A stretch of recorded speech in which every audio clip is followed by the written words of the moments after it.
you automatically recurring. So, if you ever got anything you want to, chop it up with us about, please, Yeah. hook up with Keith and get on the line. Get on the Bring it line, up. man. Good to have you. Welcome. Got you. Welcome. Thanks. Hey, Because what's going on? oh, not too much, man. It's an easy day today. I'm off today. Trying to Mm, take care of these body aches of a 60-year-old man. That's about it. it ain't easy, man. It ain't easy. Hey, man, look here. I lost my medicine bag the other day in panic, man. I ain't gonna lie to you. Hey, yo, fun fact, man. Because was the first person I ever seen run a live touchdown. I don't know who you was playing for Willa Run, man. I don't know who y'all was playing. I can't remember it, man. But it was amazing, man. It was amazing. Yeah, It was at that point, man. I said, I mean, because my brothers was, it was basketball or whatever. But it was at that point I decided, man, I'm gonna get on this field and I'm kicking everybody's ass. So it was an inspirational moment, man. And I thank you for that, brother. I don't think I ever told you that. appreciate it. You know, Appreciate it. Yeah, for, football was for my love, man. That basically the reason why I played it was the same reason you just said. I wanted hmm to punish people. absolutely, absolutely, absolutely. Brother, man, Damon, what's going on with you, man? How your day was? I know you got Over, pimped by the grandbaby. over here struggling because I ain't hear the first. I ain't know what y'all was saying, man. I couldn't hear anything. But I'm good. Y'all coming in though. And what was Okay, you talking about me getting pimped by who? the grandbaby. Oh man, come on, dog. You know that. I had everything ready.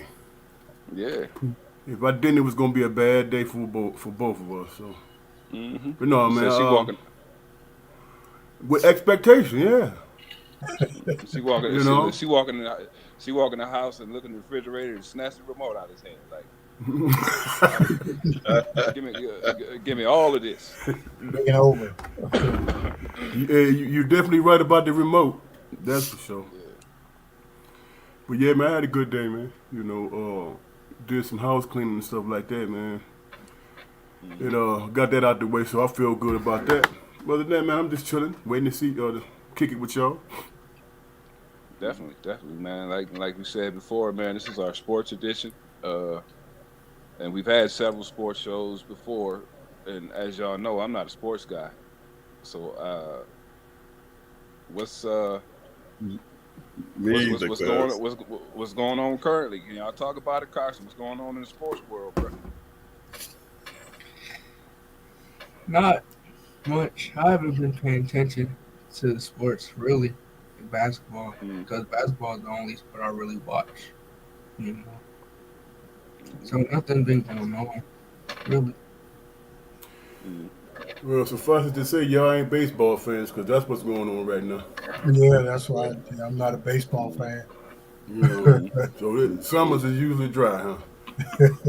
Yeah. Yep. I mean, I'm a baseball T-shirt fan. That's like all the Detroit teams I got is like Tiger shirts, man. I love the Tiger colors and all that. So Yep. So, can you guys hear me? Yes. hmm Yeah. Loud and clear. Okay. Now, I let done me jerry rigged this situation until the right chord comes. mhm. So, let me um, ask you this, Keith. I'm sorry to yes. cut you off, brother. I know you're in and out, but uh, did you record any of the introduction that we had? Because the guys No, we might need didn't. to. Oh wow, No, we you didn't. guys. That's what I'm about to tell you guys because Yep. Went out again. He's out again. Hmm. Rigging didn't work. Yeah, well, yeah, we gonna keep the ball rolling, fellas. Yeah. Keith usually. Keith might need to go get some aluminum foil. You Or yeah, handle. look, yeah. Whatever y'all do, y'all better not let him hear y'all say that because he gonna get mad at y'all like he got mad at me. You know, aluminum foil used to fix everything back in the day. Or go upstairs with Karson. Y'all have a double screen. Right. First of all, I hear all that talk. First of all, secondly, Froze again. Yeah. Look, he can't even tell us off. We're gonna breathe. This is a good conversation with Keith. Karson, tell your dad to come upstairs with you, sit next to you. hey, can y'all hear me now? Yeah. Jaquarius, look, before I go out again, go to the questions and start with the second one. Then by the time that we get through everybody,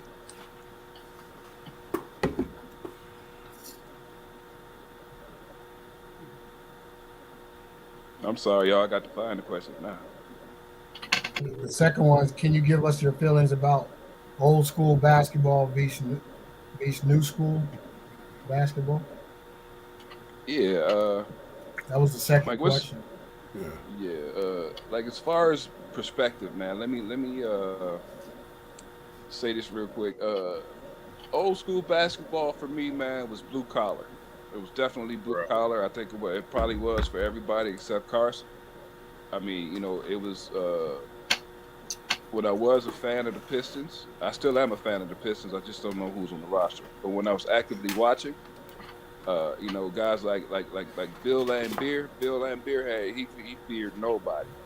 He knew he was going to take losses when he got into altercations. You know, John Sally. John Sally was a smooth, tall, big man.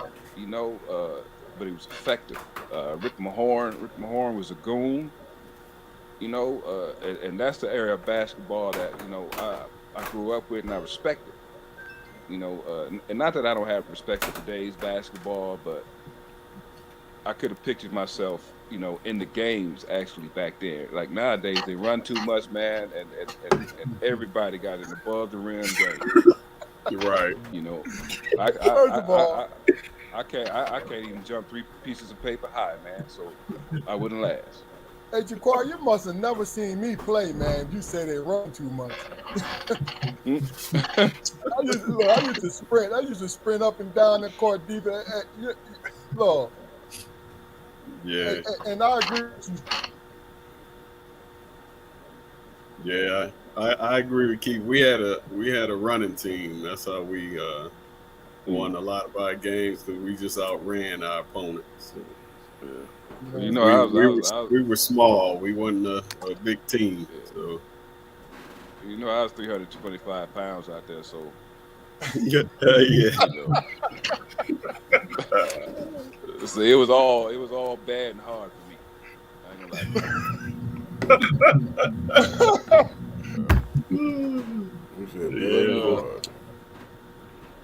Well, yeah, I think the old school basketball was more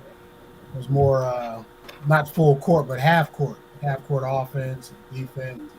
Whereas nowadays, you know, like you said, up and down, because it's an offensive game, what they wanted. When me and Keith played in college, we didn't even have a 3-point line. He wasn't even there when we played in college. And so everybody was more of a jump shooter inside the paint and everything like that. So now it's more open. And I mean, everybody like some people like the open style, some like the half court style defense. So it all depends on what you prefer. I think that for me, I think nowadays everybody on the court is an athlete. You know what I'm saying? Right. Everybody has high verticals. You know, ball handling skills, all that across the board. Whereas back in the day, you had your specialists. You know, guys that score, guys that play defense, guys that rebound, and everybody else was just pretty much out there. You know, to give the starters rest, or you know what I'm saying. But now the athletes today, you got cats 6'10" running point guard, man. That is crazy. Right. Yeah. What That's they call it crazy. positionless Yeah. basketball now. When they got to point forward, point center, all that, man. That was unheard of back in the day. Right. Yep. Right. The data, the specific skill set has been dead for 10 years, man. I mean, it's changed. The game's changed so much, man. Sports have changed so much, man. Like it's a funny thing that my wife knows more about the rules in football than I do. I don't even know what all the rules in football are, man, no more. I used to be a Are you talking about football all scholar. they changed it? All the new rules, yeah. Yeah. Yeah, that's wild. Yeah. Whenever Yeah. we sitting up watching the game, and I got to look at her to find out what a call is. I'm embarrassed. I'm embarrassed, man. Wow.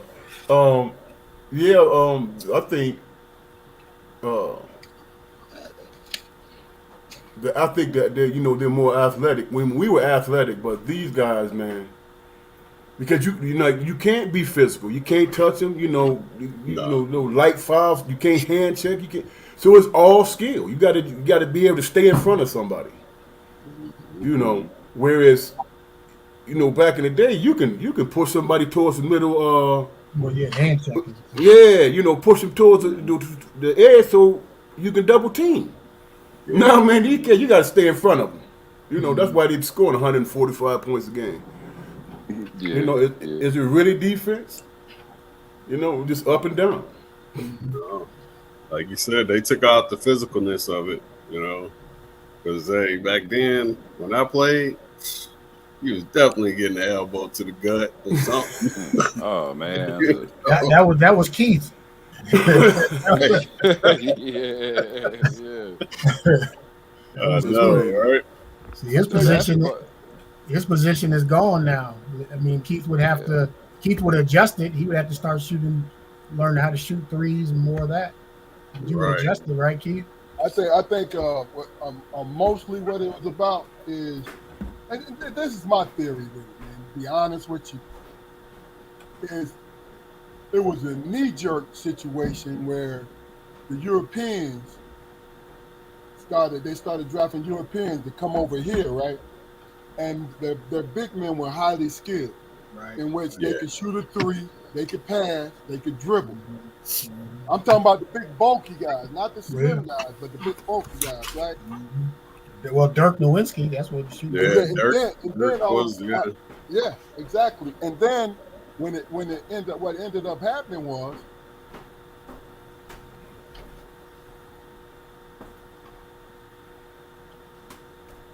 you had Dirk Nowitzki who would shoot threes. He was 6'11". Well, they developed the stretch forward. You know what I'm saying? Where he does everything, but he's positionless, and basically what it is everybody's facing the basket now.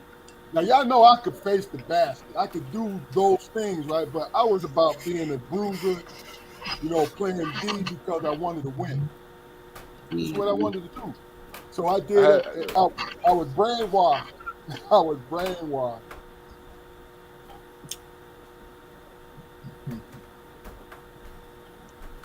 Yeah, personally, man, when I was on the court, I had no interest in scoring, man. That's the court is where I developed my goon mentality.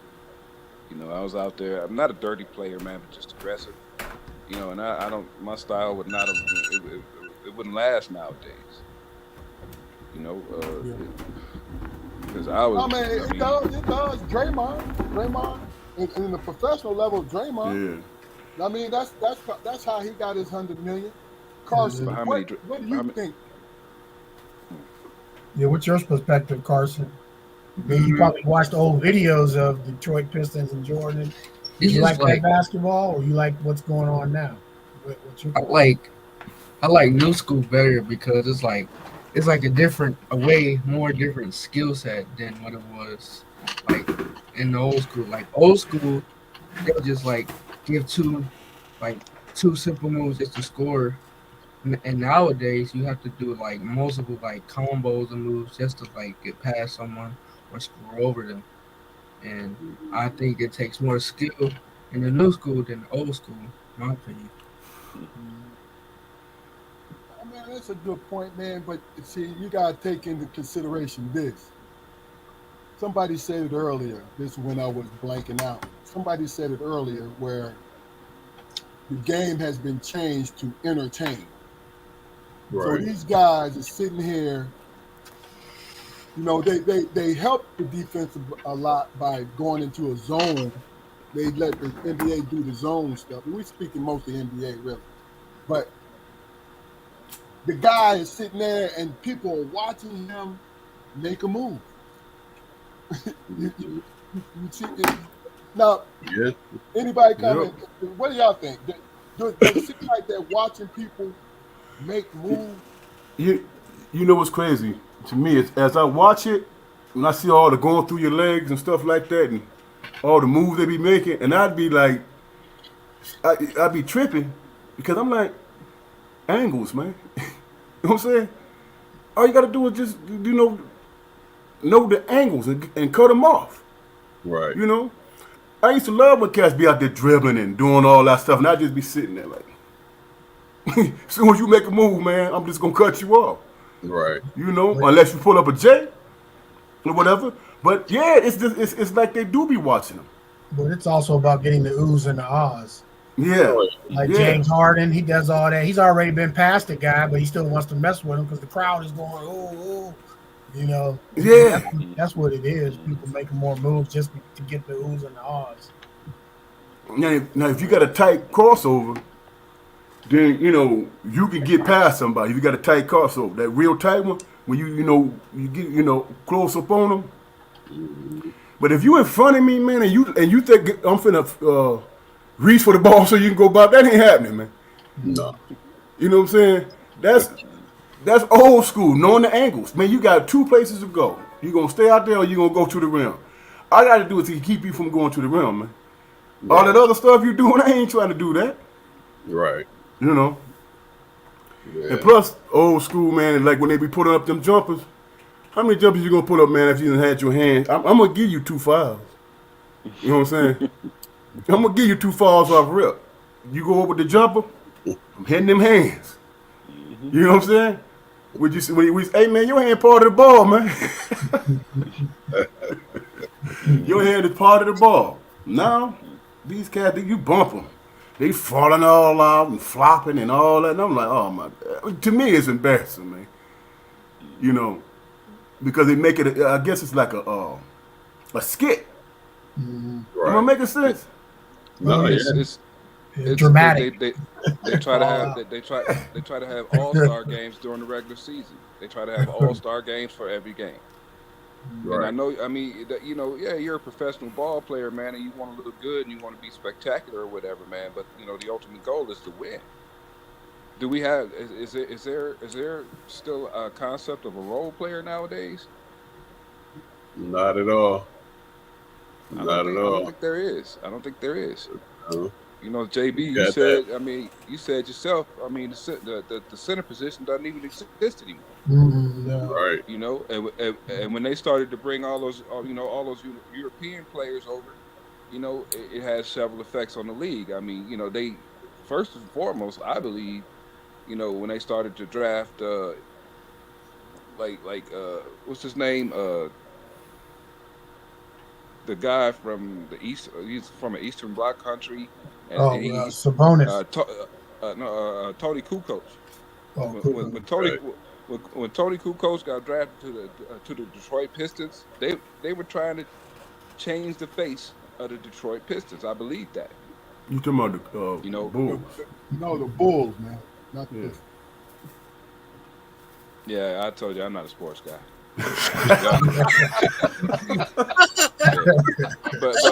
But when he got drafted, who did he get drafted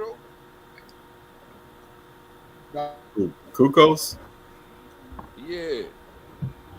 I can't remember. Did he get traded to the Bulls or did he get drafted by the Bulls? He got drafted. Got drafted by. Yeah, because you remember when Scotty and Mike gave him the business in the What was that? It wasn't the Olympics. The It was Olympics. It was the It Olympics. was the Olympics? It was the Olympics. Yeah, they gave him the business. Mm-hmm. Shut him down. Yeah. But let me ask you guys a question.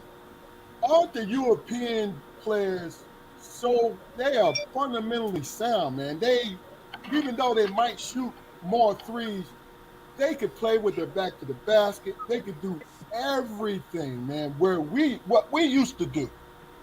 Now it seems like we don't do that anymore, but they do. Well, it changed from when we started the &1 videos. You think that's where it came from, John? That's when it changed. We just wanted, like I just talked about earlier, we wanted to get the oohs and the ahs. What was &1? That's all that was. Yeah. And People plus, jump on the court when somebody make a move. Everybody run on the court. Right. And plus, I think they had years to practice because they wanted to make it to the NBA.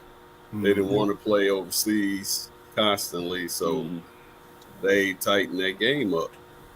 As far as and they become professionals early too. Yeah. Like what's the Doncic? Luka. He was playing professionally at 14, wasn't he? Didn't he start at 14? Something like that. Most of them start like that, yeah. Just like that guy Wembley that's over here now. He's been playing professionally for his whole career. Wembley. What's his name?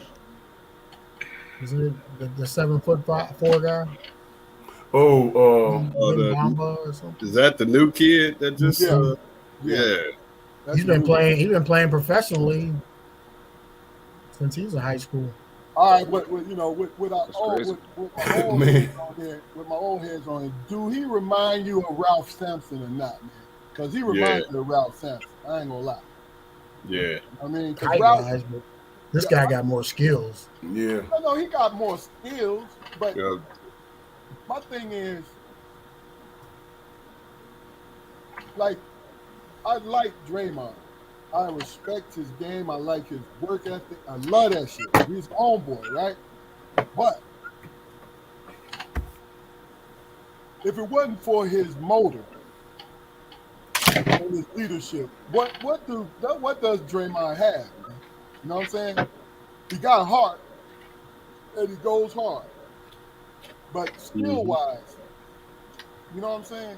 Yeah, I would say he got the closest game to old school style game than any player in the NBA. I was just about to say that. I mean, it's becoming an anomaly. A physical player is becoming an anomaly. We're talking about Draymond Green here. He ain't no goon. He's the roughest guy in the league, though. One of the roughest guys in the league. But by old school standards, he was regular. I'm thinking that was the game back then. I'm thinking that first run, Draymond was killing. The first couple of championships. He used to average about at least 18, something like that.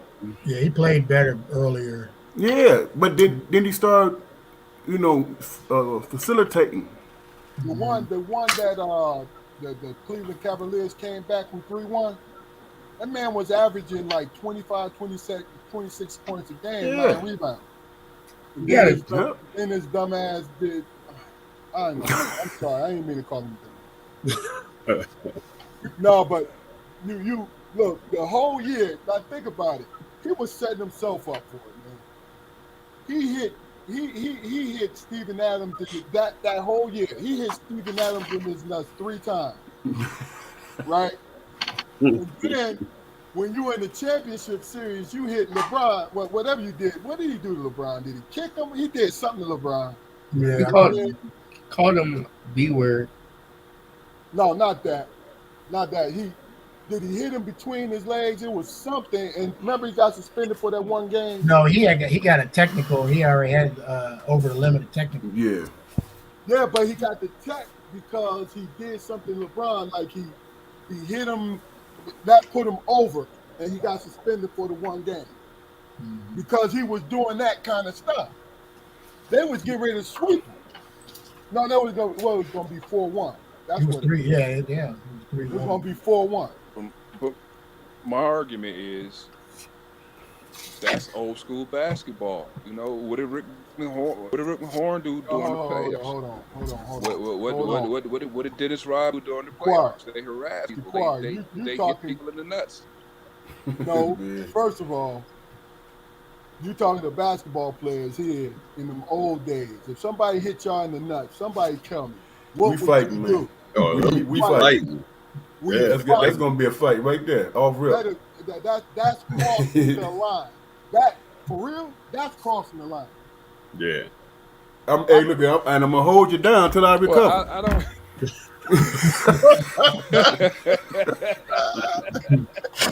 For real.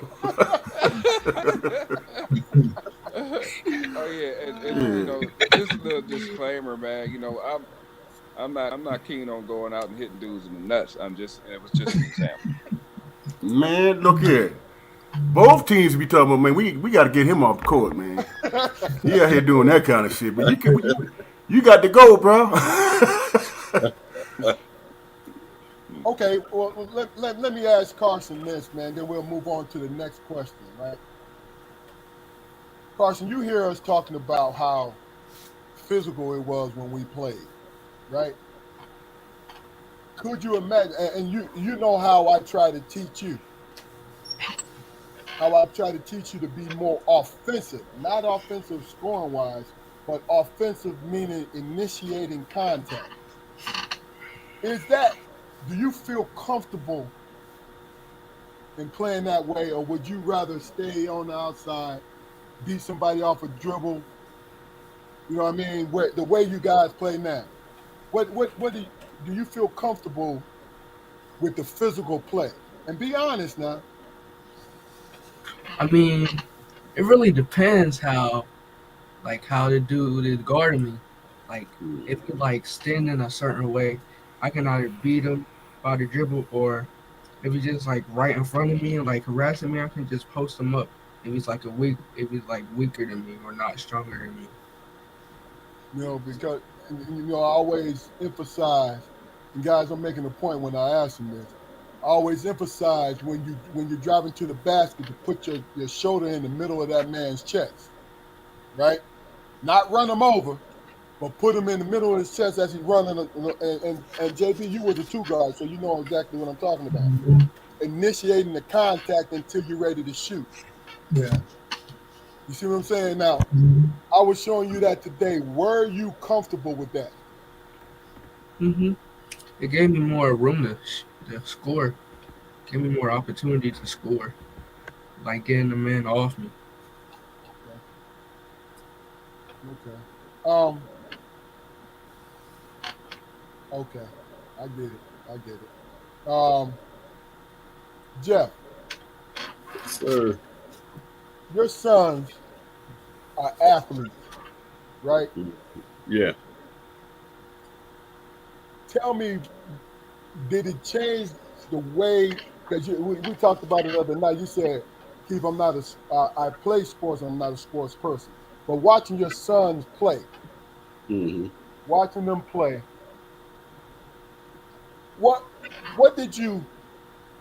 how did you communicate with them? How did you exactly what did you try to give them as far as wisdom is concerned? Well, with my mentality, I was always teaching my sons the physical aspects of the game. So I was always telling them to be tough, always, rough your guy up a little bit if you have to. If it's basketball, if it's football, or whatever sport you're playing, rough him up because it's an intimidation factor. That's what I always taught them. Intimidate the opponent. Now you got the upper hand. Basically, that was always what I taught my kids. Zach was always a physical down low player, just like me, and he was in there bumping with guys bigger than him. He's 6'5", but he always had to play against guys that was 6'10", sometimes even taller, because he had that jumping ability, like his dad. You know, I had to do the same thing. I was only 6'3", but I'm jumping center with 6'10s, you know, because of my jumping abilities. Yeah. But we had to be physical because we weren't as big as the other guys. So that was always my method, is to be more physical than the other guy. JB, your daughters, did they play any sports? No, just for a little bit, and then they got out of it. They thought that's what I wanted them to do. That wasn't what their passion was. So they got into other. So they got into other things. My one daughter's into computers. The other one's in the healthcare business. So I don't have daughters, mhm. and both my brothers tell me that their daughters speak plain business to them. They don't beat around the bush like my sons do. You know what I'm saying? Did you have a conversation like that with your daughter? I was like, nah, I didn't want you to. You do what you want to do. Yeah. But when something is somebody's passion, if they're going to be, good at it or whatever. They'll like to go to practice or like to work on their game or whatever. That's when somebody likes it. When you complain about going, that ain't the right sport. Yeah. Damon, what about your children? Man, my girls, man, they played basketball, well, track and basketball, but they did it because they enjoyed just playing, stuff like that. And we learned that early, man, because I used to be in the stands. And my girls be like, man, my dad, man, now I want you to stay calm, man. It's just a game. And I'm like, I'm cool. As soon as the game started going in that mode, man, I'm yelling from the bench. And I got other parents sitting over next to me talking about, it's just a game. Morgan, you're doing just fine. and I look over there and I'm like, hey, that's my child, you understand? It was that kind of thing happening with me, man. So eventually they was like, hey, man, I'm just going to focus on school, man, because So what about your son Cameron?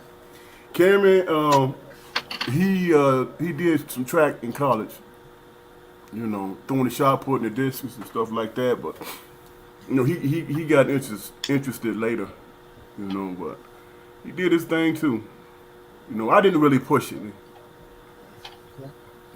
Or My daughter, she was a 3-sport athlete, man. Volleyball, basketball, and track. But volleyball and basketball were during the same time, I believe. So she switched off back and forth. But we always had her in like AAU. Always had her around basketball, to keep her active and everything, man. But it was kind of disheartening because, I'm 6'7", right? And she was a pretty tall girl. During AAU, when the parents would see us walk in, and they hadn't seen her play, they looking at her and they looking at me. They like, yeah, all right, he done taught us something. But it wasn't like that. It wasn't like that at all. She was a girly girl, So when the ball was passed to her, everybody knew something was up. When she would be like, ah!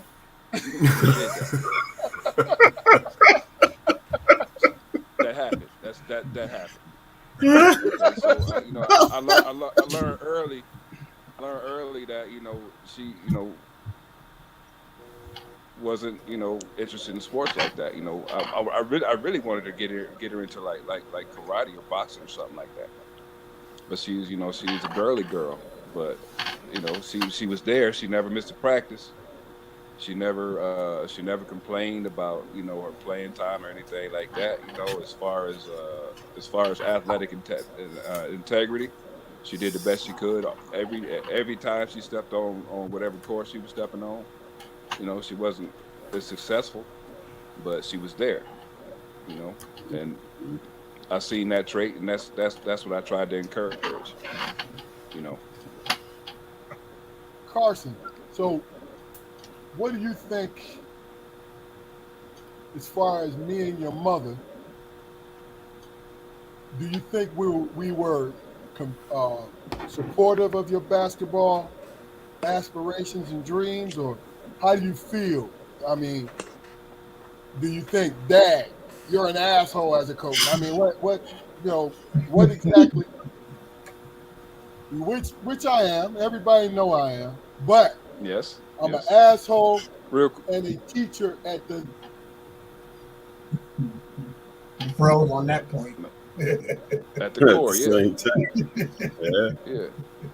Real quick, just like I said about my cousin Jeff, making the first live touchdown I ever seen. Keith was my first coach, and he absolutely made me understand that you don't have to like your coach, for him to make you better. Because he was at Pitt, and it was a summer day, and I told him I wanted to play basketball, so we went out to the driveway, and he was gonna put me through some drills, and he was hard on me, and he told me, "Hey man, coaches ain't supposed, if your coach like you, that's the cherry on top, man. But it's not his job to like you; it's his job to make you better."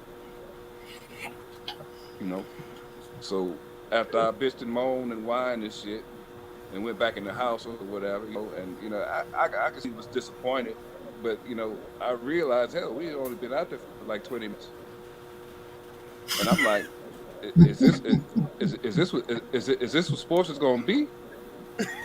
So it was a make or break moment for me, man. And I decided, man, that I wasn't never gonna let another man work me harder than I work myself. That's real. Hey, Carson, go ahead and tell the truth. It was worth it. Hey, Karson, it's on you. Tell man. the truth, man. Always yelling, man. Grumpy as hell out there, mad at the world. Come on, man. hey, Fluke, let him answer, man. Let him answer. Go ahead, tell the truth. You like that a little bit, but as I got older, I realized that I needed to get yelled at in order for me to become more motivated and become better at what I got to do in order to be at a point I want to be in my career and like playing basketball. I think that what I try to point out to people is this. I really, truly believe I'm an asshole and a teacher at the same time. Because if you hear what I'm saying to you, my energy is high and I'm yelling, but I'm telling you exactly not what to do, but how to do it. How about this, Keith? Did you like that when somebody coached you like that? Huh? Did you like it when somebody coached you like that? Yeah. Man, that's so. Yeah. Come on, man. We old school. That's all we ever ran into. Stop that. I'm gonna be I don't know honest. if you liked it though. I didn't know if you. No. Liked it or not. It's not the like. Well, did you learn that way? Did you learn that way, or you learned another way? I definitely didn't like it. Damn right. I had a football coach. I played defensive back, and I had a football coach. This guy gave no compliments. He did nothing but say bad things about you, and I knew that I was a hell of an athlete. But to him, it's like, why this dude don't like me? Why this dude won't put me where I should be? Because I'm a freshman. I was a freshman, and I'm like, I should be starting. My athletic abilities is way better than everybody else. But this guy would not let you know that. In no way, no how. All he did was push. So I didn't like it, but it did make me better. So there's always been a phenomenon with white coaches, man. Hold on for 1 second, Jaquar. Hold your thought. Jaquar, Karson, did you finish your thought, brother? Because I know I cut you off. Did you finish your thought? Mm-hmm. Okay. Jaquar, go ahead. I'm sorry. But there's always been, and we've all had white coaches. There's always been a phenomenon with white coaches where, and this is just a personal observation, man, that a white coach will, you know, especially with young black men, they'll try to break them. They'll put them in situations, man, where yeah, they don't have anything positive to say because this young man thinks a little bit too highly of himself. Has anybody ever experienced that? No. I got one better for you. Do any of you think that you could have played for Bobby Knight? Yeah. Hell no. No. No. I don't think I could. It ain't nothing but. Granted, he was a winner, but his tactics, his technique. Come on, man. No. That's from the military because he came from the West Point. Yeah. That's the way Krzyzewski's the same way from Duke. He went to the. But that's the whole point. Which both of y'all great points, and I understand, Fluke, why you wouldn't play for him. But see what I said earlier. I sift through. If this man know what the hell he talking about, now you call me out my name and all that. Now we're gonna have to have a conversation, and if you feel you don't want to change that, then I got to bounce because I'll be choking the life out your ass if I don't bounce. You feel what I'm saying? But if it's one of them kind of things where he raises the expectation of you during the game, even if it's not reasonable, it's unreasonable. He raises that expectation. You know what I mean? See, I like that. I like the fact that because you challenging yourself. A lot of times you don't realize that till you get older. That's what real. The coach was doing. That's When real. you're that age, you're like, nah. You realize it now. That's what he was doing. But in the moment, you ain't realizing that. No, hell no. You're not. Listen. Listen, I mean, people respond how they respond, man. I'm not gonna have nobody sitting up there yelling at me, man. You know what I'm saying? What is that? Say you trying to, especially doing the, if I'm not playing right, then yank me. You know what I'm saying? And guess what yanking me is gonna do? Hey, coach, what I do wrong? You know what I'm saying? Then I can learn better that way, man. You ain't gonna be up in my face yelling and shit, man, and spitting and all that. I'm like, dude, you lost me. You feel what I'm saying? Man. You lost me when you started that drama. You make a great point, but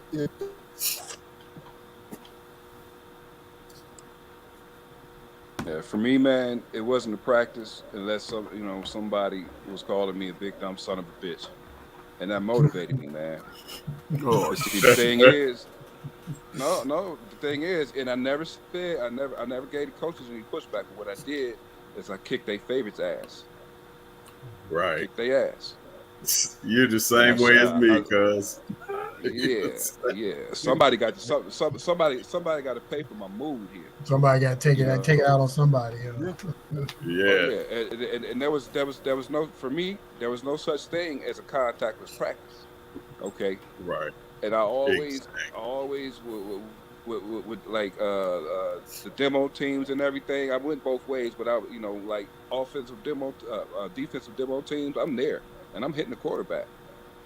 And I'm getting screamed on, and I'm getting called a big dumb son of a bitch, and I'm looking at the coach, and I'm saying, hey, if he can't take it, get him off my field, coach. This is my shit. This is my shit. I mean, it's a mentality, man. It's a mentality. Like me and JB was teammates for 4 years, and the thing about it was, and I said this to you guys last night, I played out of position for 4 years, man. For 4 years, I played at the center position at 6'9", playing against 7-footers, 6'10" guys. But guess what? I was on the floor. Am I complaining about that? Hell no.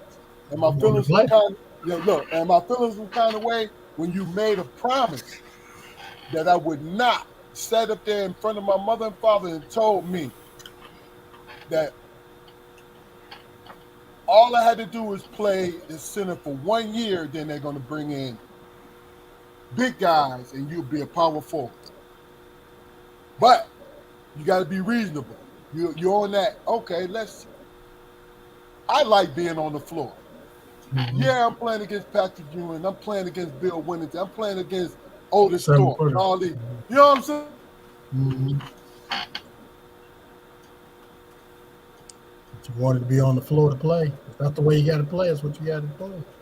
Everything, every single thing I can to stay on that floor. Let me do this. Let me acknowledge everybody who clicked in on us. And then Jaquari, we're gonna go into your segment because we usually do, but you know, all the hanky things that happened with this internet with me today. I take full responsibility. My shit was fucked up today, you know. Hell yeah, we saw it on display, brother. Yes, sir. But let me acknowledge Clyde Vaughn. Clyde the Glide. How you doing, baby? Now, Clyde. Congratulations, Clyde Vaughn is going into the Pittsburgh Sports Hall of Fame September 22nd, everybody. Congratulations to that man.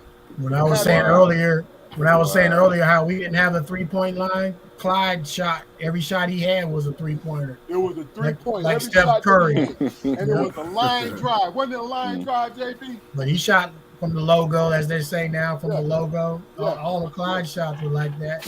But they only counted as 2. KJ Jones, how you doing, bro? You're in Hawaii, you know, I believe it's your anniversary. Happy anniversary to you. He said, what up, John Blanton? KJ. You know what I mean? Look, y'all was floor mates back in the day. and look, another legend. That's a legend. That's what we got to have on, Jennifer. Hey, Jennifer, we want you to come on for real.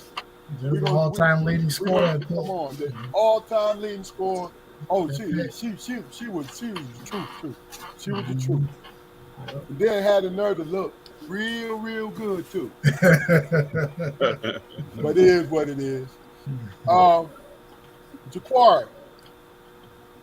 it's on you, brother. It's time for your segment. All right. Uncle Spo say, man. Uncle Spo say. I want to present something to you guys. Since this is a sports show, I've asked before, why do we have so much respect for a guy that can take a punch?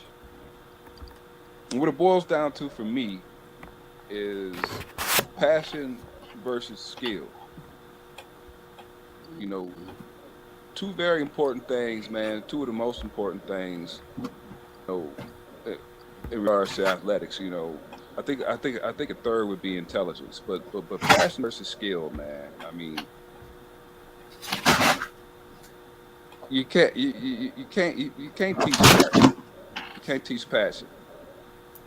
You can't teach passion, man. And you know, as a community, man, I think that's one of the things that we have in abundance, man. You know, skill set, man, comes, you know, through, you know, years of practice, man, years of honing particular things, man. But if you don't have the desire to be there, you know, no matter what the sport is, no matter what your job is, no matter what your interactions with people is, if you don't have the desire to be there, man, it's not going to work out well for you. You know, on the other hand, you have, you know, skill set. Skill set in a lot of ventures, man, is a lot more successful than passion because, you know, skill set is you know, basic rules to success. That's what I believe. You know, if you can figure out a way, man, to blend the 2, you know, which almost usually never happens.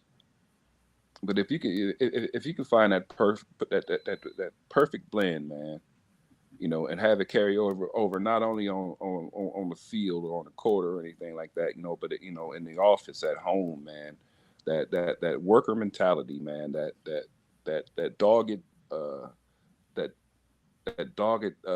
fight for success. If you could work that into every aspect of your life, man, think about how much more successful you would be, you know, just as a person. You know, a lot of a lot of the lessons I learned, on the field and on the court years ago, man, I'm just now coming to realize it, their meanings. It doesn't take much to work hard. Doesn't take much to work hard, man. It all depends on who you are, man, and how you choose to represent yourself. It's just just a thought from Uncle Spoke, man. Some rambling. That's it. Okay. Jennifer shot you a little question. You see it on the screen, Jaquari? See, You want to disagree. address it? Why not try to teach passion? Some don't know to be passionate. Keep teaching anything and everything that has to do with a sport. Well, I mean, okay. I mean, in some cases, yeah, you could probably, reinforce, some aspects of passion, but you can't replicate that. In order to teach it, you have to replicate it. I can't want, as an individual, I can't want, a specific goal for anybody else. If we're not all of one mindset, if we all don't possess the passion, to reach that mindset, then what good is the venture? I mean, but as far as teaching passion goes, I don't know how you do that. I mean, passion can be infectious. It can definitely be infectious, but as far as something that you can teach, I don't know if that could happen. I mean, there's I hope that different answers it. levels. There's different levels. Yeah. All right, look, I'm sorry, Jeff. I'm gonna let you go. I think you get ready to say the same thing with this comment Jennifer just said. But go ahead, Jeff. Yeah, there's different levels of passion. I mean, you don't have the love for the game. It's really kind of hard to have the passion for it, and like I said, some people, they love the game, but they don't really have that passion enough to progress, like others who have the passion for the game. So, I mean, that's what I wanted to say, because I done seen some guys who had basically zero talent, but they had the passion for the game. So they worked their butt off, even though it really didn't help the team very much. But I gave them all that respect because they had the passion for the game, that they would basically go out and hurt themselves because they loved the game so much. So, yeah, I can understand both sides, but it is kind of hard to teach passion because everybody isn't in the game as much as someone who loves the game. Well, I think you can. Sorry, I don't want to cut you off. Go I ahead. think you can teach passion. Just example, basketball. So maybe you're not a good jump shooter because no one's really taught you how to shoot a jump shot, and you didn't like it. So that made you not like the sport. And then another coach came by, showed you the proper form, showed you how to do it, and you started having success with it. Then you start enjoying the game. Then you're getting more passion with the game because you're getting better at it. So it's just like anything else. You can teach that, or you got to find your right sport or right job or right something. Like you might have had a job before that you really liked and you worked harder and you did better at that job, or you might have had a job you didn't like and you're like, I don't like this job. You might not, human nature, you thought you were working hard, but you might not have been working hard because you didn't really enjoy that job, or you might not enjoy that sport. You might have passion for basketball. You might not have passion for football or golf or something like that. So I think unless somebody might properly coach you and teach you and show you, then you might get passionate because you're having more success at it. Once you have more success, I think you get more passionate. Well, let me say this. Let me ask you guys this: who do you think was more passionate, LeBron James or Allen Iverson? I would go with Iverson. You have to ask them. No, not LeBron James. Kobe Bryant. My bad. Kobe Bryant or Allen Iverson. Who was more passionate? I think I think Kobe Yeah, was more passionate, borderline obsessive, because he right. wanted to be great. AI didn't want to be great. He wanted to express himself. That's my opinion. Yeah. No, I think AI had But a point. I think AI Right. wanted to was he? be great. I think he just did it a different I'm way saying. than somebody else did. Hmm. He had the same passion as Kobe. He was nothing but championships. That's all Yeah. Iverson wanted to do was I win. He took yeah. the But I team question. by on his shoulders and was getting to the playoffs and everything by himself. So that was passion. Some people do it a different way. So I don't Yeah, know. I agree with Yeah. Keith on the Kobe thing. Is Kobe was obsessed. I mean, he wanted everything perfection. Iverson was natural, and because he was a natural, and because he knew that nobody could stop him, that was a whole different type of passion. But yeah, I would give it. I would say Kobe had the most passion, though, out of all of them. I would say that Kobe let his passion sharpen his skill sets. Yeah, That's what I would say.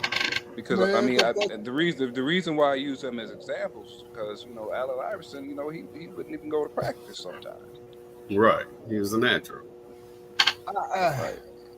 that, but the thing about it though, they said when he went to practice, he outworked everybody. Yeah, You that's see what just I'm saying? that's just like Antonio Brown on the Steelers. I mean, He he didn't practice or outworked nothing, but he everybody. get on the field, he dominate. But see, that's the thing about that's what they said about AI was is sometimes for whatever reason he didn't come to practice whatever he did, but when he came there, he was the best in the gym. Mm-hmm. You see what I'm saying? Yeah, So I don't think I'm disagreeing with you. What I'm saying is somebody said it earlier. I think it was either John or Jeff that there's different versions of it. yeah. You know what I mean? Carson, Hmm. Carson, what do you think passion of the game is? And then Fluke, after he's done, we want you to chime in. Well, I think passion is just loving the game as much as you can and doing everything to work at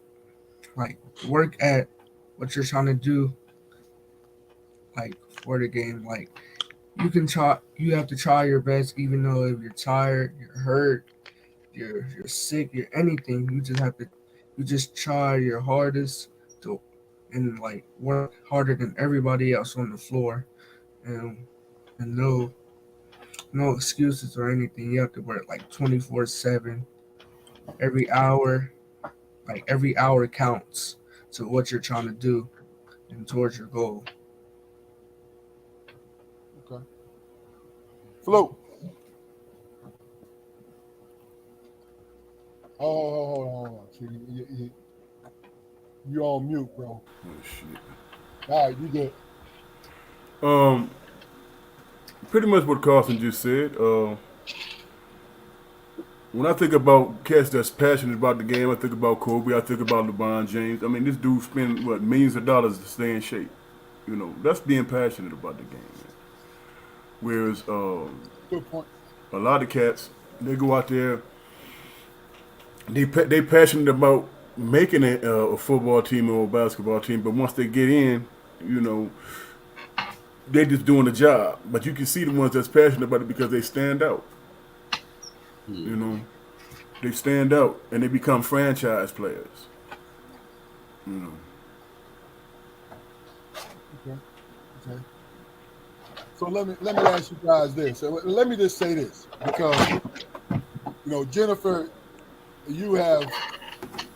we appreciate the different things that you said, the different questions that you said. I'm going to use you as an example. When I came to Pitt, people talked about your ability. how you was a basketball player, and you, Clive Vaughn, and different guys that I played with, and yourself. What I wonder when it came to the elite, because I consider myself elite, right? But I was an elite when it came to physical ability, right? That's one level of elite. Where me, I was 6'9", 240, strong, fast, and just intelligent with it. So I was elite when it came to that. But then the next level is taking that elite and being selfish enough to make yourself great. See, that's the thing about it is, and I speak personally when I say it, my greatness came with the way that I would move my body and accomplish the things that I accomplished, right? But then there's that next level where you use those skills and then you hone it to break records, to do things, to stay disciplined enough where you achieve a goal that nobody else has done, right? So I'm asking you guys, and I believe each and every one of you on the screen was able to achieve that in some facet of your life. How much, I'm gonna start with you, JB, how much do you think it takes to become elite in something? Well, everything is practice. What you do, if you're not a natural or something like that, I think if you practice and try to work hard and learn your craft and watch what other people do as well. And that's how you gather information. And because Kobe, he got all his stuff from Jordan. He was Jordan 2.0. He learned everything from Jordan. Okay. And so as I said, you can always watch somebody else, see what they do, and take a little bit of that and a little bit of this from somebody else and work at it. Okay. Karson, what do you think it takes for you to become elite at something? And then Jeff, you can chime in after he's done. It takes, me personally, I think it takes your all the talent that you have built inside you. It just takes everything that you practice and that you've done for like the love of the game and like the passion for the game, and how like if you work at something, you're gonna like put your all into it, not just like 110% into the game. Okay. Jeff. Okay. I agree with Carson. Compassion is a big thing because that was my mentality. Football was everything for me, and every day was a day to improve for me. If I seen an athlete on the field, let it be college, high school, whatever, and he looked like he did something better than me, that next day, that was my goal, to get better and to outshine him. And that's what made me the better football player. And I could see my improvement as time went on because I kept a good eye on everybody. I watched everybody's ability. I watched what they could do that I thought was better than me, and I improved on mine. And that's what elevated me. So that would be my thoughts on that. Jaquar. Let's see. What do I think it would take for me to become? Well, for me, it was quite honestly, man. It was extreme selfishness, man. When I was doing my thing, I had to be at a certain level. I wanted to be talked about in certain circles. I wanted to be admired, man. And for me, it took hard work, man. It took me doing things that nobody, like my cousin Jeff just said. He kept his eye on everybody. I did too, man, and I did the things that people didn't want to do. I was the first there, and I was the last to leave every day. You know, if I didn't possess the proper skill set, the people who were responsible for putting us in play or whatever, they knew I was a worker, man. And that's the role that I've carried over, into my adult life. I've always been a worker, you know, uh, and I think that's where your elitism comes from. Is that a word? Elitism? No, I think that's what It makes you is elite, today. man. No. It is right. It is today. Yeah, I think that's what makes you elite, man. Doing the things that are going to make you better, but nobody else is doing. Okay. Damon. Well, for me, have I ever pushed myself to excellence? I don't think I ever did, man. To be honest with you. As I was sitting up here listening to the question, trying to come up with something, I pretty much, if I'm being honest with myself, I pretty much played sports because before that I was invisible, man. You know what I'm saying? I wasn't noticed or any of that. So when I discovered that I had some athletic skills, I put them to use. And then all of a sudden, people started noticing who I was. I wasn't just the brother of Keith Armstrong or the cousin of Jeff Williams. I made my own name. And I had some hard shoes to follow. I admit that, but for me, it was that I did not want to be that guy. Like our family, we are athletic family, and I didn't want to be that guy who wasn't. You know what I mean? I didn't want to be that guy who wasn't. So that's what I did. If I'd have worked on my game, it would have been a different thing. I would imagine, but I didn't even do it in college, man. As soon as the season was over, I was done. You know, I was done, and then I got back in shape when the season came back around. You know, I wish I'd have did. In retrospect, I wish I'd did it different. But at the time, man, that's how it was for me.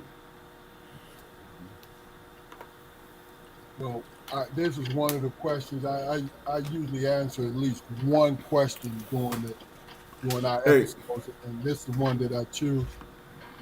hold on. Hey, man, I'm out to take up. I gotta get to this pharmacy, man. We got you, All bro. right, man. All right, It was All good right, being on here with you guys, man. Love y'all, and we'll talk Peace, soon. baby. okay, Peace. all right, Love bro. you, bro. Peace. Love love you you. too. But I'll be honest with you.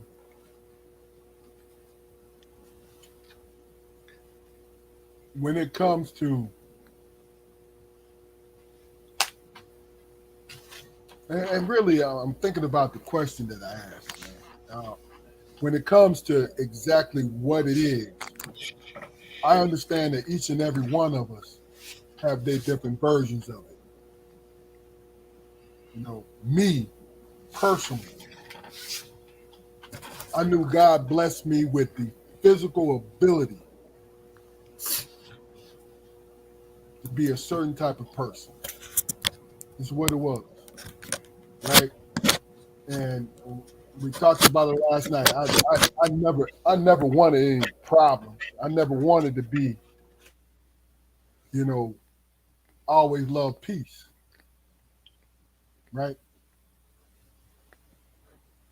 But what I ended up doing was when I got Because when you're quiet, people find a reason to reject you. Even if you've done nothing wrong to be rejected or to be ignored, people find a reason because they look for the most flamboyant, the most, the most colorful thing. And me personally, I was 6'9", strong, the whole nine, but I wasn't loud. Quiet.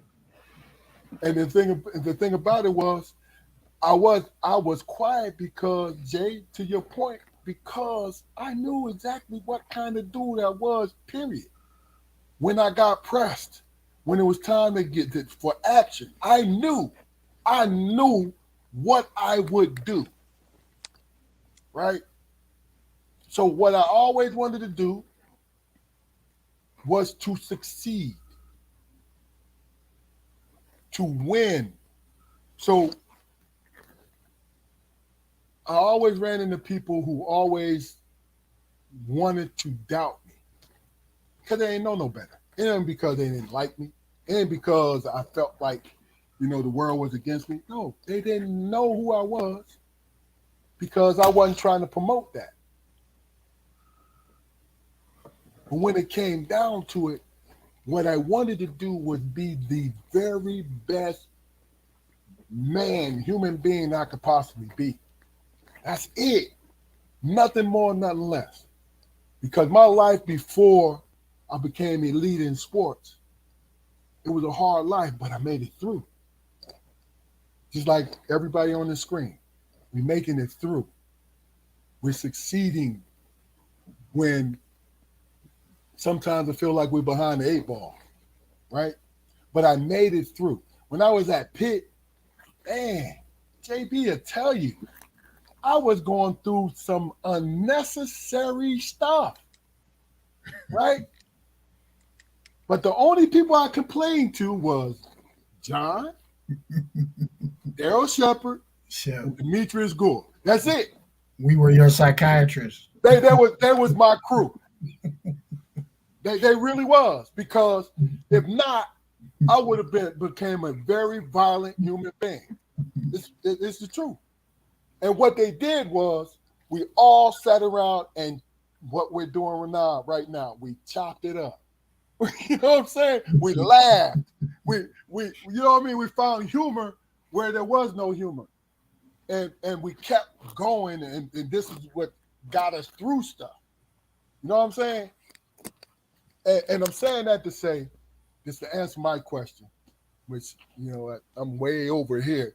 But to answer my question is, whatever drove me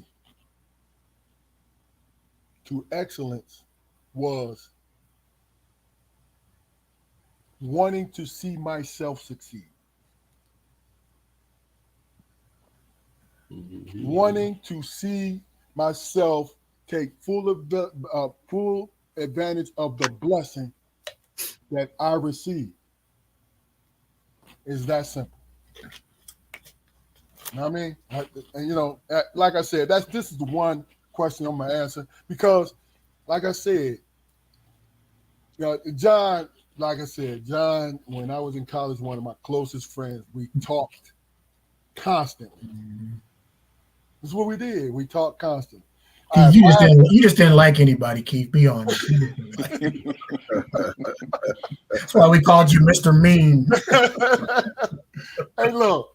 Let me tell you something. He's sitting in the lobby with this mean look, just be looking at everybody.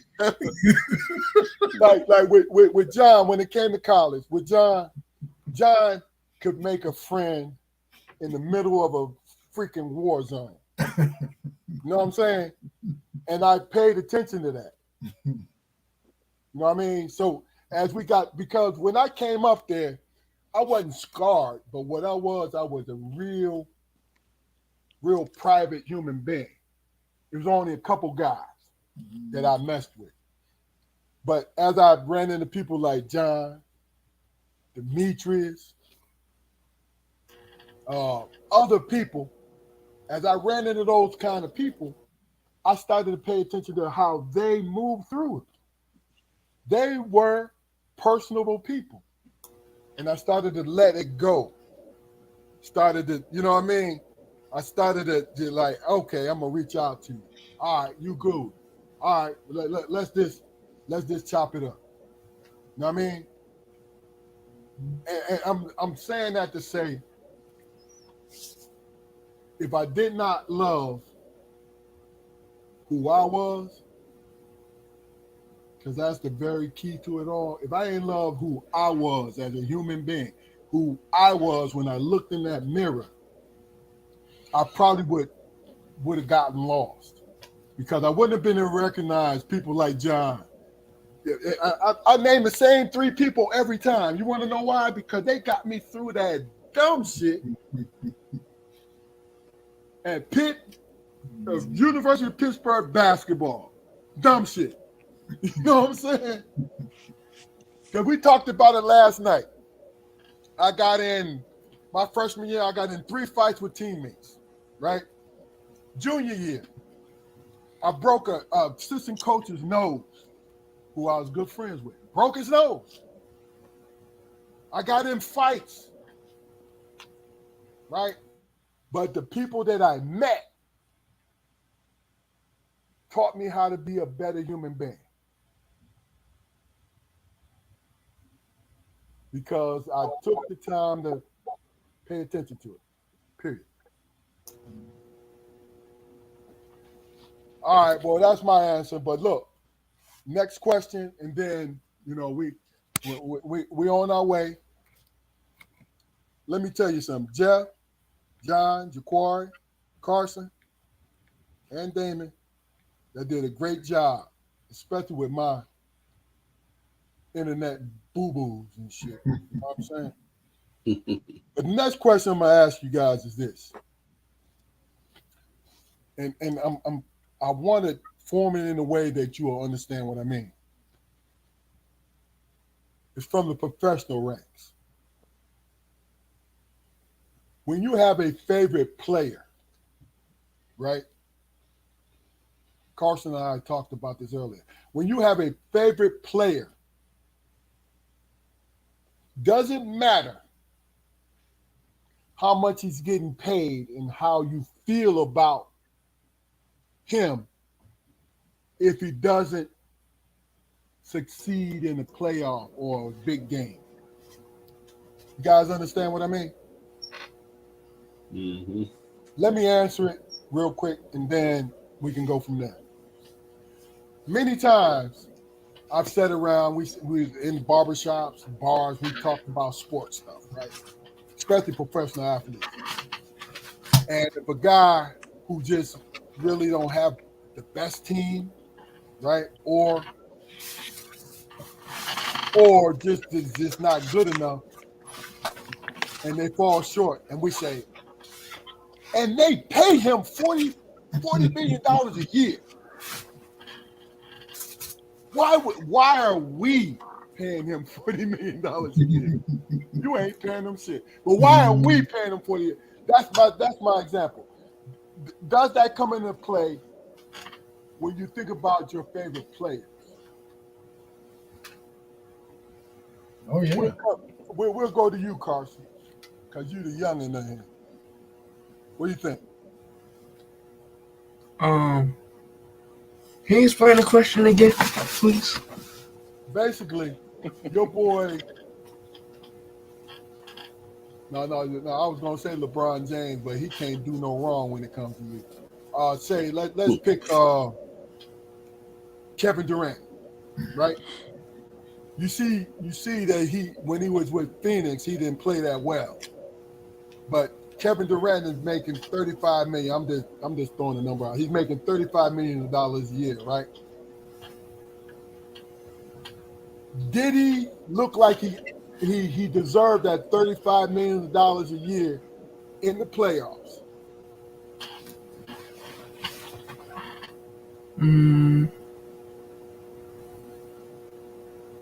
No, my opinion. Actually, yeah. I'm asking you a loaded question. Does it matter how much he gets paid? Or is it this fact that he just didn't play well? He just didn't play well because they paying him that they paying him that much amount of money for a reason because he's that type of player to play on a high level that they expect him to. So if I'm getting paid this big amount of money, I had to be playing like the best the year before they signed me. So yeah. Okay. Jaquar. Well, it's definitely for me. It's definitely a loaded question in the sense, man, that I don't believe any professional athlete deserves millions and millions of dollars to play a fucking sport. I'm sorry. I mean, I work with undereducated youth. You know, I mean, if I ever met a teacher with $100,000 contract, the world would be right for me. But as far as their performance and everything, man, hey, look, Monday mornings, if we all went in and punched the clock, and kicked ass for the duration of our time of wherever we worked, yeah, okay, that's ideal, but that's not going to happen, especially for an athlete. We talked about Draymond Green, earlier, man. When he was playing, well, he's still in Cleveland, but he been in the Warriors. Come on, dog. See what I'm talking about. We know you ain't watching sports. I don't do sports, bro. I don't do sports at all. But anyway, though, I mean, but when he was with Cleveland and being successful, he never was with Cleveland. Stop. Just make your point, man. Don't say no team. Make your point. You know what, Keith? I fucking had it with you.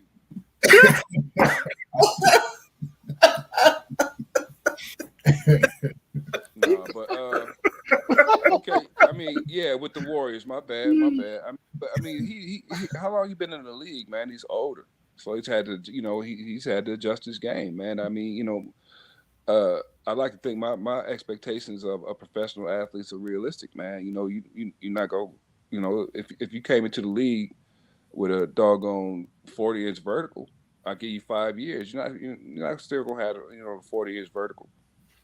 But you've earned the money. I got you. Okay. JB.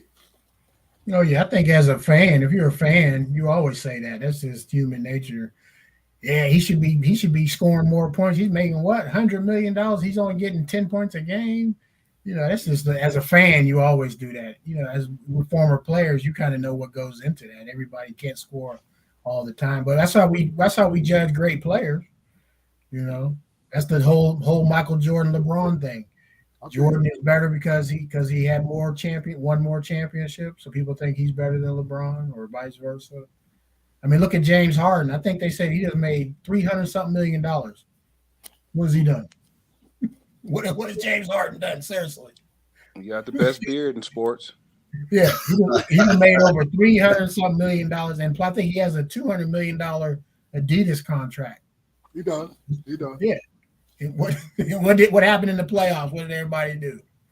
The playoff games. He ain't done nothing. Everybody gets rid of him because he don't do anything in the playoffs. John, he did do better than Embiid, though, man. But that's another story. Yeah. So human nature. That's what fans do. Go ahead. No, go ahead. Done, John? Yeah, go ahead. Jeff. Yeah, I kind of agree with Corey. I don't think any one of the players should be paid the amount of money that they're playing because they don't produce. They don't produce that kind of product. To me, it's just way overpaid. But I mean, to me, because like for the NBA, for instance, I think the NBA, like we said earlier, has become all entertainment. If you can dribble the ball and put on the show, like you can dribble that ball and you can hit that half court shot, and it's all entertainment. Basically, I done seen people hit half court shots at a carnival. And all they get is the teddy bear. So I mean, basically, if you're going to get paid hundreds of millions of dollars and it's playoff time, yeah, I do think you should be outstanding. Mhm. You should be doing that 60 points a game for me, because that's the kind of money you getting paid. So, yeah, I think you should be producing in the playoffs. So that's my opinion. So let me just ask you to redirect this to you. Then it's coming from who you are now, because you everybody on here work hard for a living. You feel what I'm saying? You work hard for the dollars and the luxuries that you have, right? So it's the mentality that you have now. But the thing about it is, and let me just throw this into it, then I want you guys to give me your opinion. The NBA, the owners, and the entity of the NBA, when they have these max contracts, imagine what these franchises are sharing, right? And the actual money that's coming through these different franchises, where they can pay these players the kind of money that they're paying. Does that change your opinion, or does your opinion stay the same?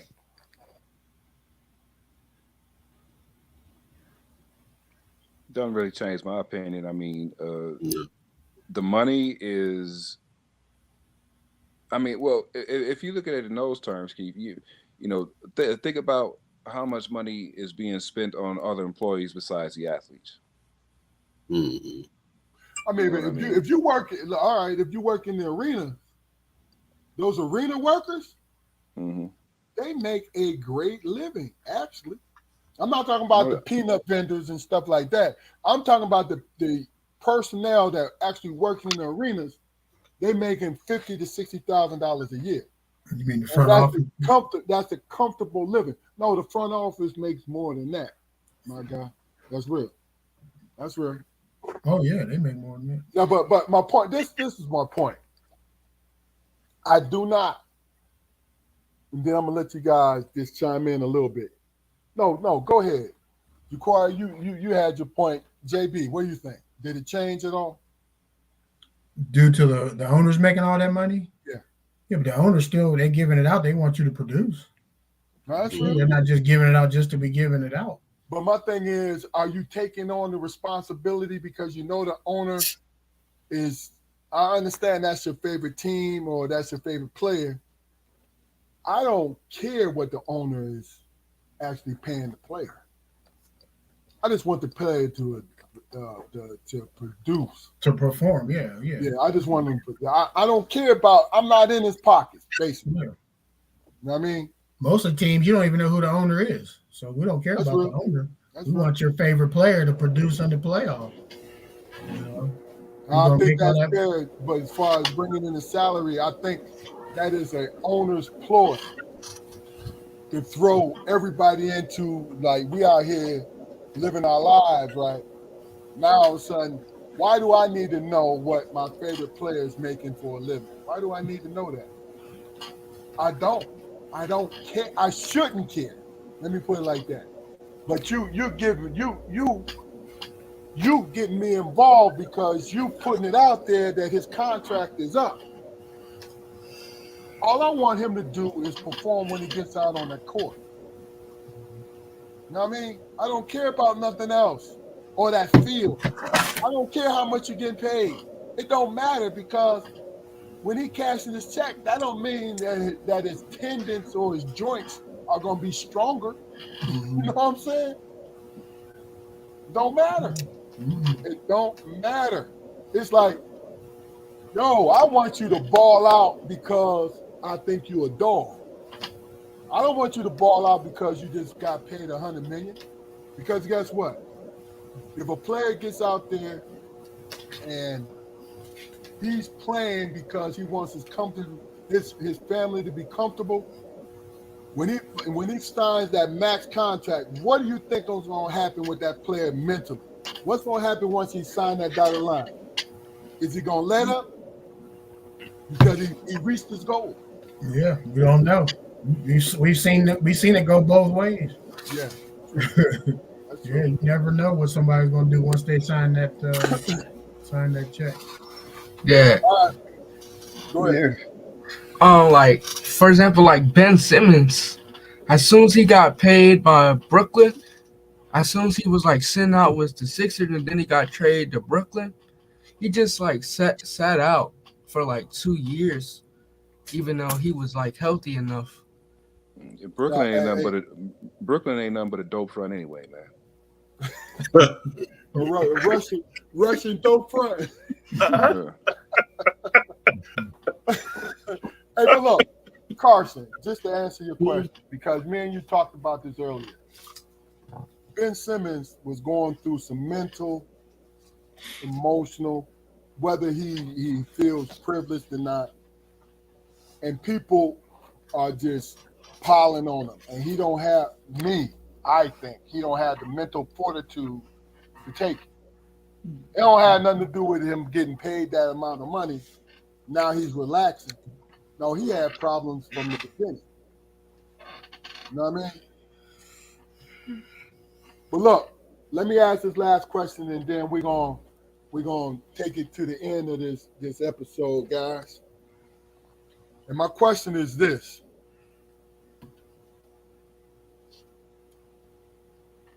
And really and truly, what is your definition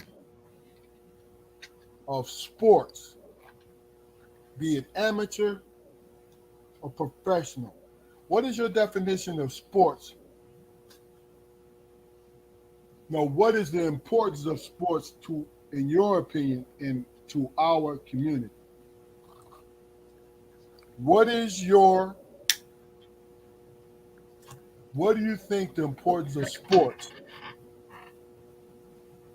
to our community? You guys understand my question? Mm-hmm. Okay, Karson, we're going to start with you first, man. Are you prepared to answer, or do we need to come back to you?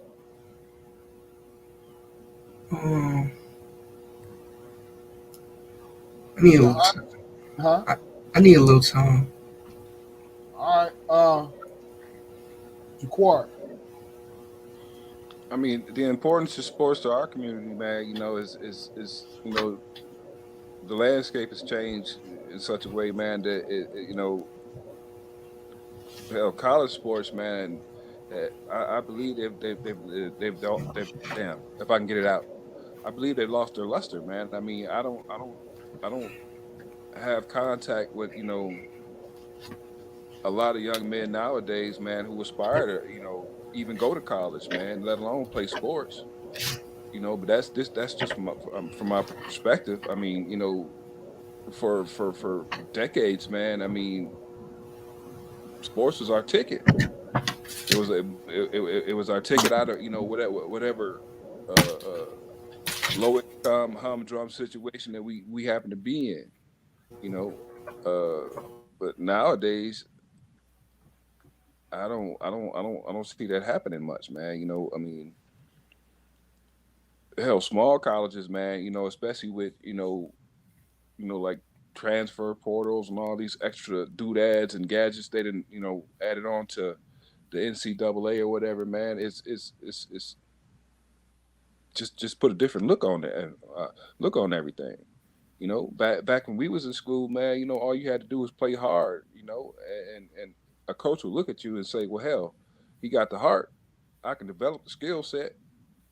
But now, hell, you know, high school students damn near need publicists, man. You know, it ain't fair. It's not fair, man. You know, we've taken huh? In the state of North Carolina, they do need a publicist, man, because they approved the NIL, name, image, and likeness. They approved it for high school kids here. It's here in Pittsburgh too. Yeah, here in Georgia. Georgia's the same way. Incredible, man. No, I'm happy for the kid if they can parlay it. But go ahead, Jaquar. Absolutely, man. It's become like, you know, sports have become like video games and comic books, man. I mean, like the Marvel movies and all the video games. Video games cost $65, $70. Marvel movies, man, they're made for people at least for my generation. All the things that used to be for children, man, aren't for children anymore. Sports included. They're complicated, man. Our society is taking the fun out of friendly competition because it's not friendly anymore. You know, it's become a business. It's become a business at a low level. At the high school level, it's become a business. And it's just bastardized now. And basically, it's been exposed because it's always been there, but it's been under the radar because it was not legal. Karson, are you ready, brother, or you need more time? You're on mute. All right, I think I'm ready. All right. Explain the question one more time. What was it? What was the quiet? Help me out, bro. What does sports mean to Our your community. coach? Yeah. I think it has like a role of like playing like to like a step to like a step in like the way of like someone's ultimate goal. Like if someone wants to go to like the NBA or the NFL or any other pro sports, they want to go to college first, right? So that plays a big role in the community because everybody wants to get to college so they can show they can like have a better chance of like going to like a professional sports league, or if they or if you just want to like you want to be like a professional scientist or a doctor, you can also go to college so that you can like get a degree, like a good degree to like show just different sciences in the science schools that you're qualified enough to have like a good like job in their department. So it has like a big role in both aspects and like all aspects of the different jobs and the different things that people want to do right now. So, in your opinion, sports can be a stepping stone to get you into college. Mm-hmm. Okay. John. Yeah, I'm with Karson. Sports, it should be. I mean, it's important, but you got to remember only 1% can make it to the NFL or NBA. So your best bet is to try to get, like Karson said, to get to college, and then you got to be able to. When you get to college, you got to get your degree. Don't mess around and do whatever. Use the college. The college is going to use you. You got to use the college and make sure you got all the resources to get your degree, to get out here and get a job. Because, like I said, only 1% going to make it in any NFL or pro. What it is social media.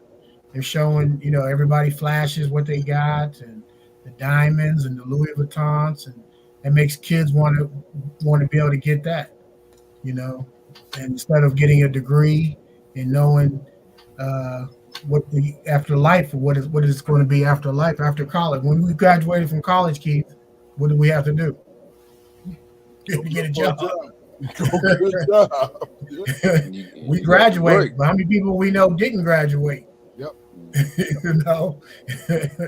They were messing around for 4 years, goofing around, thinking they going to the league or something like that, and then reality hit you. So yeah, sports plays a big part. It shouldn't pay. It should be to get to college and then get a degree. That should be the ultimate goal. But it's all about money. I mean, college, all the players in college, we would have loved it. Getting money, everybody gets money now for the NIL deal. Yeah. I mean, you have the two girls on LSU, Flau'jae and Angel Reese. They said they're in no hurry to get the WNBA. They're making more money in college than they would make in WNBA. Almost 3 times the amount that they would make in the WNBA. They said they're in no hurry to even get to the league. Sophomore and a junior in college. Yeah. Yeah. So the thing is, yeah, the So college players now can make good money if you do the right with the money, invest it and save it and do all that. And then when you get out, you got a good start in life. You know, making all that money. You don't make it to the league, so it's all about money. Jeff. Um, my opinion on that is, like back in the day, sports was hope for a lot of us. Right. Um, our parents weren't financially able to send us to college any other way. So, uh, through sports, we worked our butts off in order to get that scholarship to go, to go to college, to better ourselves, because a lot of us look forward to, if I go to college, I get a better job, I can help my family, my mom and my dad, get them better things. That was our mentality. I mean, true enough, we were also thinking, um, you know, going to the league, the NFL, the NBA would be possible. But like for me, my main thing was like, man, if I can just get to college, get a better, lifestyle so I can help take care of my mom, my dad, you know. And then it was, as I got into college, it was like, oh wow, I can make it to the pros, you know. So that was the mentality back in the day. Nowadays, I mean, it's kind of sort of the same mentality, but there's a whole different ball game is how they plan it. I mean, I moved my son, well, my family to a whole different community so he can have a better opportunity for college and, getting better looks at, and stuff like that. Which now that when I do look at it, when I look back on it, that wasn't the best idea because it it's um it's a game to the people in the better communities. Um, you know, they were donating tens of thousands of dollars to the high schools, because they knew, well, if I donate this $10,000 for them to better the stadium or them better the gym or whatever, my kid is going to get more playtime. He's going to get looked at.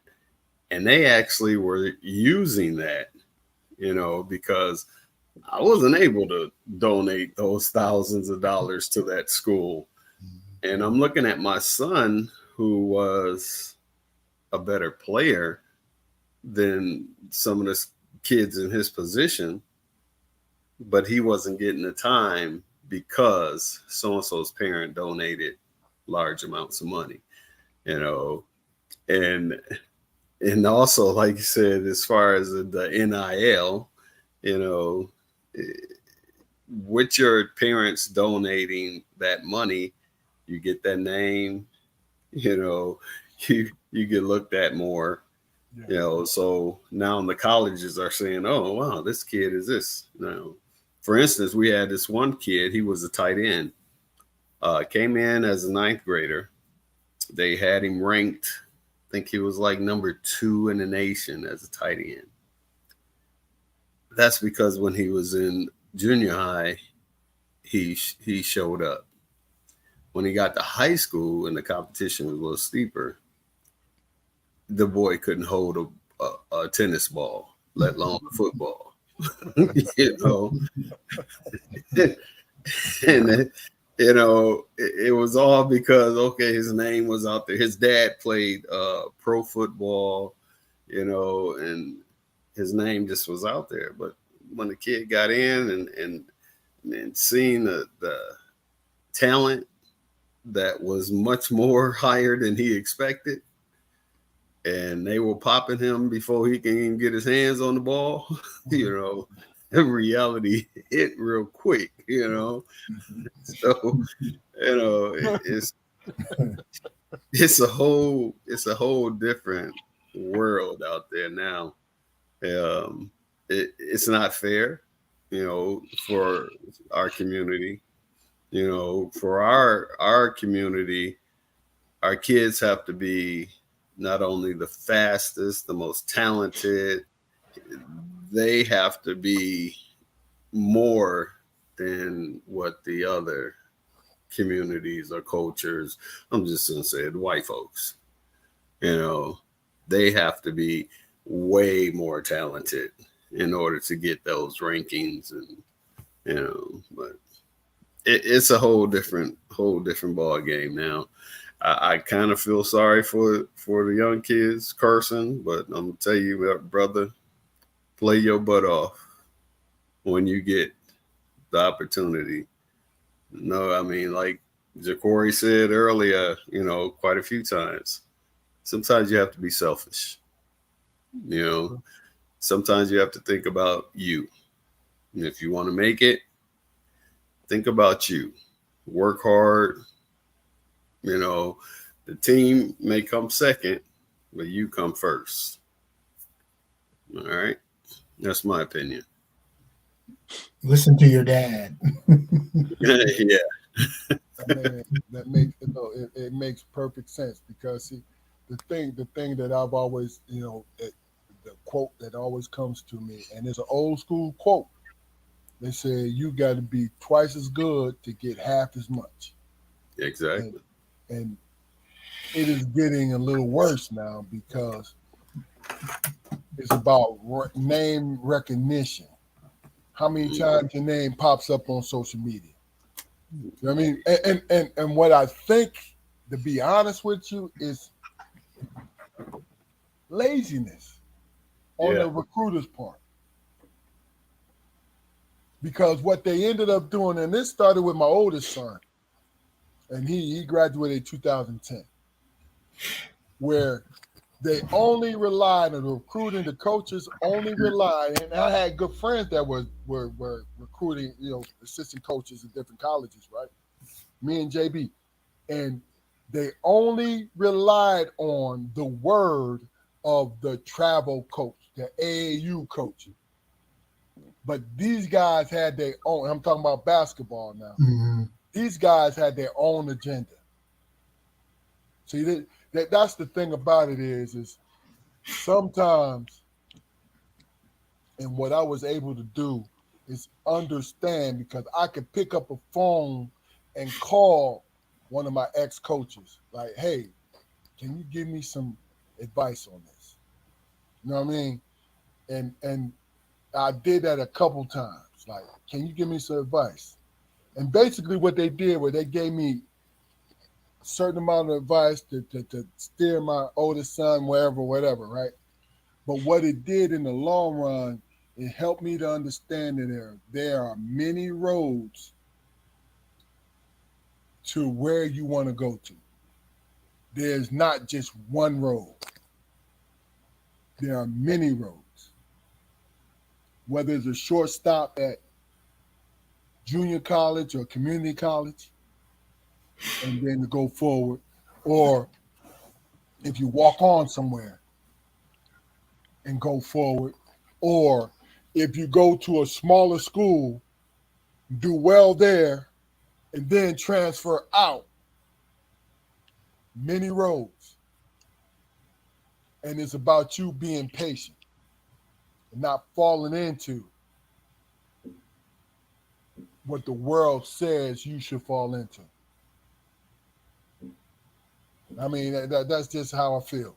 Mm-hmm. But look, I appreciate you guys. I apologize to John and Jeff and Karson for my internet mishap, because it was going back and forth, but I finally was able to stay on. And we look, you guys did a great job without me, which I knew you would. I told you guys you would. But you did a great job without me, and I appreciate the fact that you went forward and you kept working and doing your thing. Great job, Ja'Cory. Great job. Great job. Appreciate it. Jeff, John, I knew y'all would do great, man. You know what I'm saying? I knew you would do great. Look, Karson, this is your fourth time on here, so You know, you old news, my guy. You know what I'm saying? The old pro at it You know what I'm already. saying? He already Karson know. teaching me. He teaching me. Yeah. So John, Jeff, understand that you always have a place. On Jaquari told you earlier, you always have a place here. If you want to come on, you come up with something. It don't have to do with sports. If you want to come on and talk about a certain thing, let me know, and I'm bringing you on because I got a lot of respect for both you guys. There's no doubt about it. You know, and you did a great job tonight. You did a great job. You know what I'm saying? Before we leave here, I want to thank Jennifer Bruce, the legend, KJ Jones, and the other legend. Both that KJ, you're a legend too, man. Yeah, all three. Yeah. Clyde Vaughn, legend. Glad to glide. Congratulations again, my guy. And Jennifer, great questions. And you know, I want you to come on. Please come on. You know what I'm saying? Any last words, Jeff? Any last words, brother? Any last impressions? All I got to do, all I need to say is thank you for allowing me this opportunity to express my opinion on sports. And I did. I enjoyed myself. So thank you guys. I really appreciate it. Okay. Karson, any last words, any last impressions? Appreciate for you letting me on here. It's been a pleasure. I appreciate you for letting me have my perspective on this. Appreciate it. Okay. JB. Yeah, I love this. My first one. I'll definitely be on again. I loved chopping it up with you guys, meeting you guys, and I'll definitely be on again. I enjoyed it. Okay.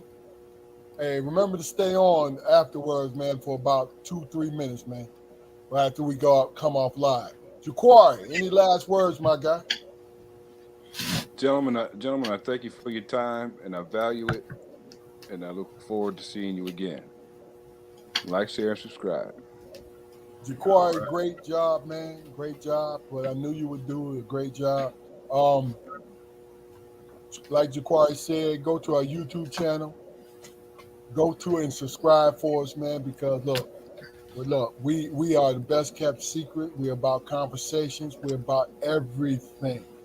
This is what we're about. All right.